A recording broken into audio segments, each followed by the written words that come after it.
Good morning class. आज हम आपका लेसन 2 करेंगे ज्योग्राफी में। लेसन 1 हम पहले कर चुके हैं। इस लेसन का नाम है लैटीट्यूड्स एंड लॉन्गिट्यूड्स।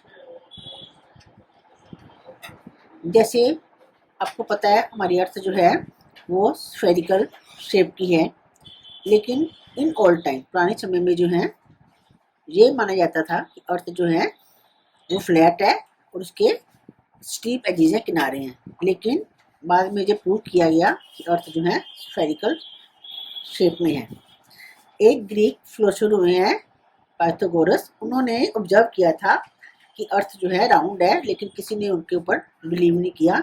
बाद में एक इंडियन एस्ट्रोनॉमर थे आर्यभट्टा और पोलिश एस्ट्रोनॉमर थे कोपर्निकस, उन्होंने ये माना कि earth is spherical in shape.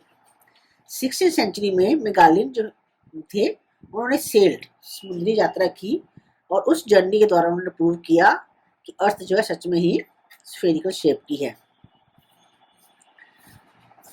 अब हम ग्लोब के बारे में डिस्कस करेंगे। ग्लोब क्या है? जैसे आपको भी बताया, अर्थ जो है वो एक ऑरेंज, जैसे ऑरेंज होता है उसकी तरह की शेप की है। ये पोल्स के ऊपर फ्लैटेंड है, थोड़ी सी फ्लैटेंड है और बीच में से उठी हुई है। और इसके जो अर्थ के इक्वेटर है उसका डायमीटर जो है 12,753 किलोमीटर है और पोल्स में जो है कम हो जाता है, 12,710 किलोमीटर है। और ग्लोब जो है अर्थ का ट्रू रिप्रेजेंटेशन है। पूरी जो है अर्थ ग्लोब के ऊपर जो है उसमें हम अर्थ के किसी भी पार्ट को स्मॉल स्केल पे, किसी भी छोटे से छोटे प्लेस को भी हम फाइंड आउट कर सकते हैं। Position on the globe. अगर हमें ग्लोब जो है अर्थ के बारे में स्टडी करनी हो तो हमें उसके लिए कुछ रेफरेंस चाहिए होते हैं, कुछ चीज़ें चाहिए होती हैं जो कि अर्थ के ऊपर, चूंकि अर्थ जो है राउंड है, इसके ऊपर कोई भी बिगिनिंग या एंड नहीं है, तो हम कैसे अर्थ के जो है अर्थ जो है इसका राउंड शेप में है, कोई बिगिनिंग एंड नहीं है, तो ये हमारे लिए बहुत मुश्किल हो जाता है कि हम उसके रेफरेंस पॉइंट कुछ चाहिए होते हैं। अर्थ के बारे में स्टडी करने के लिए कुछ हमें रेफरेंस पॉइंट्स चाहिए होते हैं। तो इसके लिए क्या किया हुआ है, इमेजिनरी लाइन जो है वो ड्रॉ की हुई है। तो अर्थ जब रोटेट करती है, रोटेट मतलब अपने अपनी दूरी के ऊपर घूमती है, अर्थ रोटेट करती है, तो उससे जो है नॉर्थ पोल और साउथ पोल अपने एक्सिस के ऊपर, अपनी दूरी के ऊपर घूमती है। और नॉर्थ पोल नॉर्थ की तरफ है और साउथ पोल साउथ की तरफ है। और बीच में एक इमेजिनरी लाइन जिसने अर्थ को 2 इक्वल पार्ट्स में डिवाइड किया है उसको हम इक्वेटर कहते हैं। इक्वेटर जो है वो सबसे लॉन्गेस्ट लैटीट्यूड है जिसने अर्थ को 2 इक्वल पार्ट में डिवाइड किया हुआ है। और अर्थ के इक्वेटर के ऊपर के हिस्से को हम नॉर्दर्न हेमिस्फीयर कहते हैं और नीचे के हिस्से को हम साउदर्न हेमिस्फीयर कहते हैं। जिसे आपको भी बताया मैंने कि जो एक लाइन खींची हुई है बीच में, इक्वेटर जिसको हम बोलते हैं, तो इक्वेटर जो है ये कुछ और लाइनें जो है इसके साथ साथ पैरेलल में, इसके पैरेलल में कुछ और लाइनें चल खींची हुई पूरी, जिसको हम पैरेलल ऑफ लैटीट्यूड्स कहते हैं।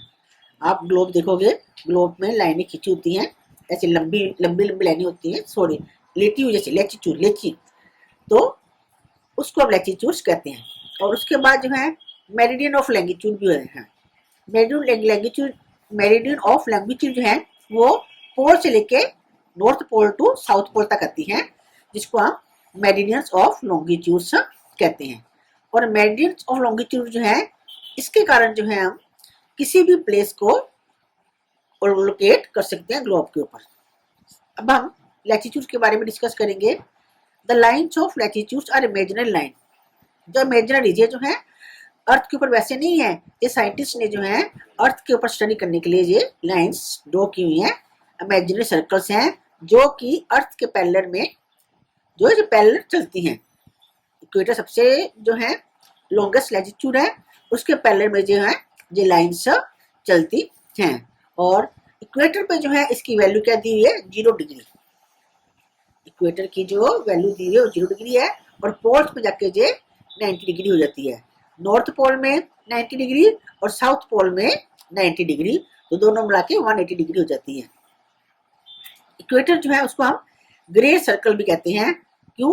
क्योंकि इसके पैरेलल जो बाकी और लैटिट्यूड चलती हैं वो स्मॉल सर्कल्स होती हैं, क्यों वो डिक्रीज होती जाती हैं, उनकी जो लेंथ जो है वो कम होती जाती है। लैटिट्यूड, उसके बाद आ गया कैरेक्टरिस्टिक्स ऑफ लैटिट्यूड्स। लैटिट्यूड्स जो हैं, ऑल लैटिट्यूड्स आर सर्कल, पूरा सर्कल माना लैटिट्यूड है, पूरा जैसे अर्थ के ऊपर पूरा सर्कल होता है, पूरा सर्कल माना जाता है जो कि पैरेलल इक्वेटर के पैरेलल चलता रहता है, और इक्वेटर को ग्रेट सर्कल कहते हैं। और बाकी जो लैटिट्यूड्स हैं वो स्मॉल होती जाती हैं पोल की तरफ, और पोल पे जो वैल्यू है वो लैटिट्यूड की 90 डिग्री है, और ये जो है ईस्ट वेस्ट डायरेक्शन में चलती हैं। लैटिट्यूड जो है locating particular places on the surface of the earth, earth के ऊपर किसी भी पर्टिकुलर प्लेस को लोकेट करने के लिए ये हमारी हेल्प करते हैं। और इसके साथ साथ जो है determining the climate of particular region, किसी पर्टिकुलर रीजन के क्लाइमेट को भी डिटरमाइन करने के लिए हेल्प करता है। Important latitudes and heat zones. अब जो लैटिट्यूड्स जो हैं आपको पता है 90 नॉर्थ की तरफ है और 90 वेस्ट की तरफ है, तो ये तो 180 होगी। अब इसमें कुछ इंपॉर्टेंट लैटिट्यूड्स भी हैं जिससे हमें हीट जोन जिनको बोलते हैं हमें पता चलता है। ग्लोब जो है, ग्लोब के ऊपर जो लैटिट्यूड्स खींचे हुए हैं उनमें से कुछ एक है tropic of cancer. Tropic of cancer जो है इक्वेटर, जैसे आपको बताया मैंने 0 डिग्री वैल्यू है, तो इक्वेटर से लेके नॉर्थ की तरफ जाते हुए 23.5 डिग्री में जो लैटिट्यूड्स है उसको हम ट्रॉपिक ऑफ कैंसर कहते हैं। और साथ में उसको नॉर्दर्न हेमिस्फीयर, जैसे आपको मैंने ऊपर बताया कि नॉर्दर्न जो इक्वेटर के से अगर ऊपर जाए उसको नॉर्दर्न हेमिस्फीयर, और इक्वेटर से नीचे जाए तो उसको हम साउदर्न हेमिस्फीयर कहते हैं। तो इक्वेटर से ऊपर की तरफ 23 डिग्री हाफ एंड यानी मतलब नॉर्थ, तो उसकी वैल्यू ट्रॉपिक ऑफ कैंसर है। और इक्वेटर से 23 हाफ डिग्री एस साउथ की तरफ उसको हम बोलते हैं tropic of Capricorn.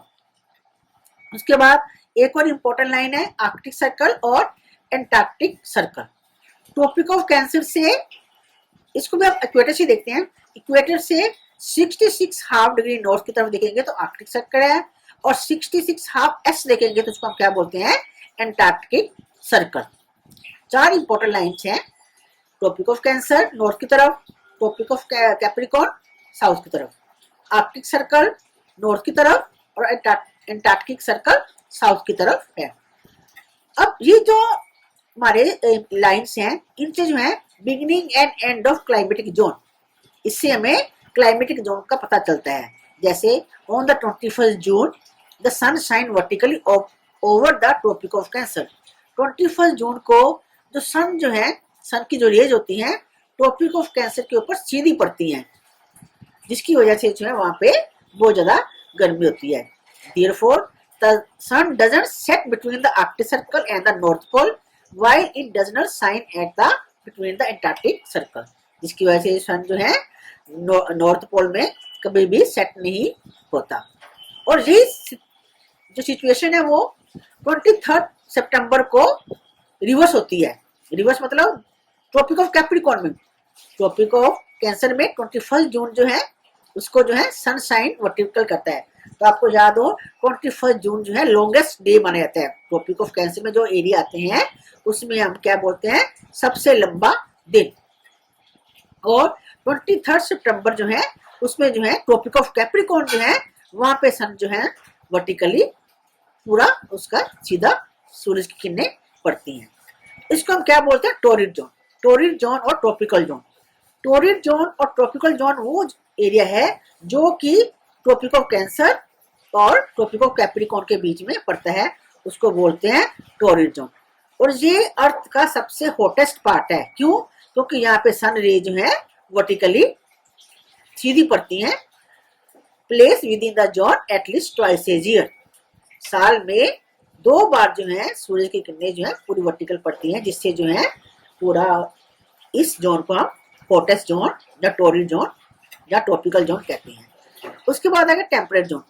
Temperate zone है ये जोन जो है टोरिड जोन और आर्कटिक जोन के बीच में पड़ता है और its location is between the tropic of cancer and the arctic circle. Tropic of cancer और आर्कटिक सर्कल, और साउथ में ट्रॉपिक ऑफ कैप्रिकॉर्न और एंटार्क्टिक सर्कल के बीच में पड़ता है। तो इसलिए जो है इसको हम क्या बोलते हैं, टेम्परेट जोन।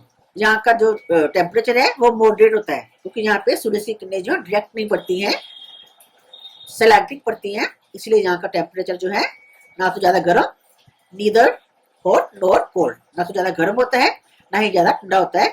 यहाँ का टेम्परेचर जो है वो मॉडरेट टेम्परेचर माना जाता है, इसलिए इसको टेम्परेट जोन कहते हैं।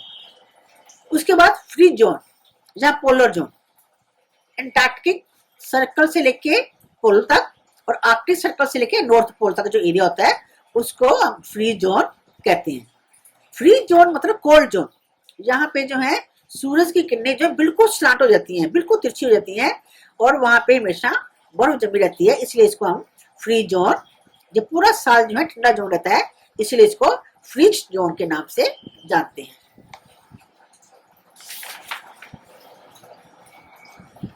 अब जैसे आपको बताया था मैंने, अर्थ के ऊपर दो तरह की लाइनें खींची हुई हैं, एक तो लैटिट्यूड्स जो कि ट्रॉपिक ऑफ कैंसर वगैरह है, उसके बाद आगे लॉन्गिट्यूड जो लंबी, लॉन्ग मतलब लंबी, जो लंबाई में खींची जाती है, उनको हम लॉन्गिट्यूड बोलते हैं। Longitude is the angular distance of a place situated towards the east और west of the prime meridian. ये प्राइम मेरिडियन जैसे इक्वेटर है वो नॉर्थ पोल और साउथ पोल के बीच में इक्वेटर है, उसी तरह प्राइम मेरिडियन जो है वो ईस्ट और वेस्ट में जो बीच का पार्ट है वो प्राइम मेरिडियन है। The reference point for the measurement of longitude is arbitrary. We began at a selected meridian. All the countries of the world have accepted 0। तो जो प्राइम मेरिडियन है उसकी वैल्यू क्या है, 0 डिग्री। और उसके बाद जो है अगर ईस्ट की तरफ होगा तो ईस्ट की तरफ उसकी जो वैल्यू बढ़ती जाएगी, उसके बाद वेस्ट की तरफ जो है ग्रीनविच, और ये जो प्राइम मेरिडियन है वो लंदन में एक जगह है ग्रीनविच, वहां पे जो प्राइम मेरिडियन उसको माना गया है। और मेरिडियन जो है उसकी 0 डिग्री से लेके 180 तक ईस्ट में है और 0 डिग्री से लेके 180 डिग्री तक वेस्ट में जो लाइनें हैं, मुझे total number of longitudes are 360। कितनी लाइनें हैं, ये 360 हैं।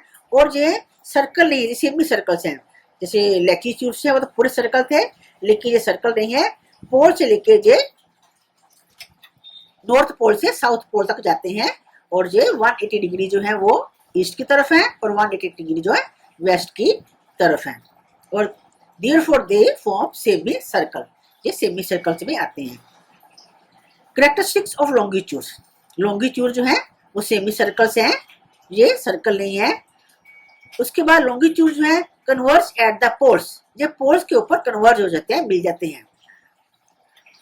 और मैक्सिमम इसमें जो इक्वेटर के पास इसका डिस्टेंस जो है इक्वेटर के पास ज्यादा होता है, उसके बाद जो है वे कम होता जाता है। लॉन्गिट्यूड क्या हेल्प करते हैं, calculating times of various places on the earth, earth के ऊपर जो जितने भी अलग अलग प्लेसेस हैं उनका टाइम को कैलकुलेट करने में लॉन्गिट्यूड जो है हेल्प करते हैं। इसके अलावा जो है लोकल टाइम जो है उसके बारे में जानने के लिए भी हमें लॉन्गिट्यूड की हेल्प मिलती है। एब्सोल्यूट लोकेशन, अब आपने देखा ग्लोब क्या है, globe is a small model of the earth, globe जो है वो अर्थ का छोटा मॉडल है। इसके ऊपर लॉन्गिट्यूड्स और लैटिट्यूड्स जो है वो लाइनें बनी हुई हैं। लैटिट्यूड जो है वो लेटिव लाइनें होती हैं और लॉन्गिट्यूड जो है वो लंबी लाइनें होती हैं। इन दोनों को मिला के एक नेटवर्क बनता है, एक ग्रिड बनती है। ये लाइनें जो है लॉन्गिट्यूड और लैटिट्यूड जो है आपस में इंटरसेक्ट करती हैं, और इंटरसेक्ट करने के साथ साथ जो है ये ग्लोब बनता है। और इसके जो नेटवर्क है ये हमें किसी भी अर्थ के ऊपर किसी भी जगह के बारे में जानने में हेल्प करते हैं।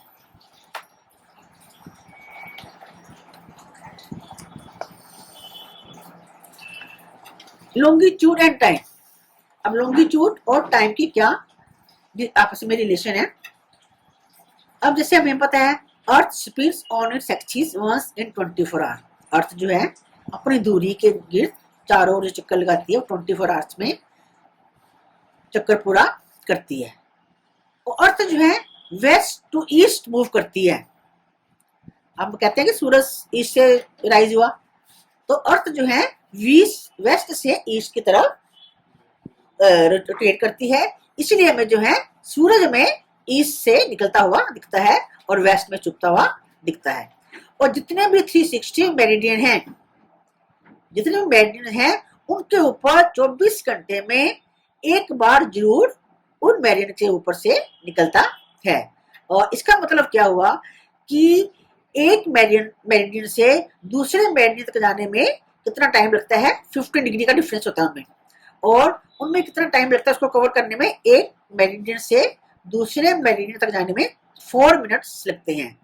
जिसका मतलब मान लो किसी जगह पे 12 o'clock Noon at the Greenwich, जैसे आपको पता है कौन सी जगह है जहाँ पे प्राइम मेरिडियन है और जिसकी वैल्यू क्या है 0, प्राइम मेरिडियन की वैल्यू 0 है, तो वहां पे 12 बजे हैं दोपहर के, ग्रीनविच में 12 बजे हैं, और ईस्ट की तरफ 30 डिग्री ईस्ट की तरफ जो जगह होगी वहां पे दोपहर के 2 बजेंगे पीएम। और वही टाइम अगर वेस्ट की तरफ होगा 30 डिग्री वेस्ट की तरफ, तो वहां 10 जो है एएम, सुबह के 10 बजेंगे। वहां 2 घंटे बाद में आ गया, 12 के बाद 2 घंटे बाद में आ गया, और वेस्ट की तरफ जो है कम हो गया। मतलब अगर हम ईस्ट की तरफ जाएंगे तो टाइम जो है बढ़ता जाएगा, और वेस्ट की तरफ जाएंगे तो टाइम कम होता जाएगा। Local time of a place, अब लोकल टाइम जो है किसी भी जगह का लोकल टाइम मालूम करना हो तो हम सन की पोजीशन को देख के करते हैं। उस जगह के जिस जगह पे जो मेरिडियन है वहां के जो है सन की पोजीशन क्या है उसको देख के हम लोकल मीन टाइम को कन्वर्ट करते हैं।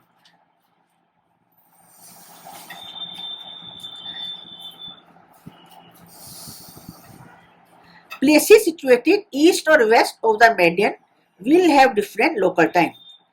अगर ईस्ट में जो मेरिडियन है और वेस्ट में जो है वहां पे टाइम जो है अलग अलग होता है, वहां का जो है लोकल टाइम अलग होता है। अब स्टैंडर्ड टाइम जो है ये किसी अलग देश का अलग अलग टाइम होता है। जैसे मान लो इंडिया है, इंडिया पे जो है इंडिया की स्टैंडर्ड वैल्यू क्या है 82.5 डिग्री ई। इंडिया जो है ईस्टर्न हेमिस्फीयर में है, ग्रीनविच के ईस्ट की तरफ है, तो ये इसकी वैल्यू क्या है 82.5 डिग्री ई है, तो इसको हम स्टैंडर्ड मेरिडियन कहते हैं। तो इसका जो है जो लॉन्गिट्यूड है इसकी जो है वो इंडिया के जो ईस्ट की तरफ पड़ती है, तो इसका पूरे देश का टाइम जो है एक जैसा इसलिए करते हैं क्योंकि कई बार क्या होता है हम ईस्ट और वेस्ट का डिफरेंस देखें तो बहुत ज्यादा है। इधर मणिपुर में देखें और वेस्ट में गुजरात देखें, वहां का डिफरेंस आप देखो, कभी मैप दिखाऊंगी आपको जब मैं क्लास में आऊंगी तब आपको बताऊंगी कि जब मैप आप देखोगे तो ईस्ट और वेस्ट इंडिया का मैप में ईस्ट में जो ईस्टर्न स्टेट्स हैं अरुणाचल प्रदेश वगैरह है और वेस्ट में गुजरात है, वहां का बीच का जो एरिया है उसमें बहुत डिफरेंस है। तो सूरज जो ईस्ट से निकलता है अरुणाचल प्रदेश की तरफ से और उसको वेस्ट में पहुंचते पहुंचते उसको बहुत टाइम लग जाता है, तो कितना डिफरेंस आ गया माना जाए तो। लेकिन हमें जो है 82 हाफ डिग्री को लेके हमने टाइम को कैलकुलेट किया हुआ है, जिससे जो है कई बार क्या होता है जो ट्रेन का टाइम कैलकुलेट करना होता है या किसी और चीज का टाइम प्लेन्स का टाइम करना होता है तो उसके लिए जो है कंफ्यूजन नहीं होती, इसलिए हमने उस टाइम को 82 हाफ डिग्री एडजस्ट किया हुआ है। और अर्थ को पूरे हमने 24 जोन्स में बांटा गया है, जैसे एक दिन में 24 आवर्स होते हैं उसके तरह ही हमने अर्थ को पूरे 24 जोन्स में माना गया है, और इनको हम टाइम जोन्स के नाम से जानते हैं। और हर जोन का टाइम जो है वो स्टैंडर्ड टाइम जो है वो अलग अलग होता है। अब आपको जो मैंने लेसन डिस्कस कर दिया, अब नेक्स्ट वीडियो में हम इसकी एक्सरसाइज करेंगे। तब तक के लिए आप इस लेसन को पूरा अच्छे से रीड करना और ध्यान से पूरा एक एक चीज इसको रीड करना। ओके।